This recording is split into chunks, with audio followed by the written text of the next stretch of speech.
کبھی سوچا ہے ہم دلوں کا سکون کیوں کھو بیٹھے؟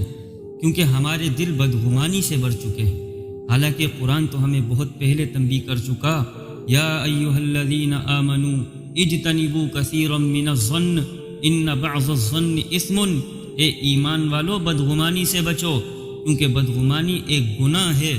اور آقا کریم علیہ الصلوۃ والسلام نے ارشاد فرمایا، ایاکم والظن فإن الظن اکذب الحدیث، بدگمانی سے بچو کیونکہ بدگمانی سب سے بڑی جھوٹی بات ہے۔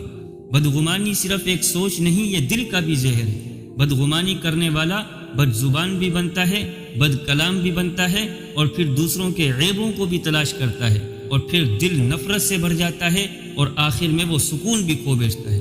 اسی لیے فرمایا جو بدگمانی سے بچ گیا وہی دل کا سکون پا گیا۔ ہمیں اللہ تبارک و تعالی سے ہر وقت یہ دعا کرنی چاہیے، اللہم آت نفسی تقواہا وزکھا انت خیر من زکاہا انت ولیہا و مولاہا، اے اللہ میرے نفس کو تقوی عطا فرما، اسے پاکیزہ بنا، اور تو ہی بہترین تزکیہ کرنے والا ہے۔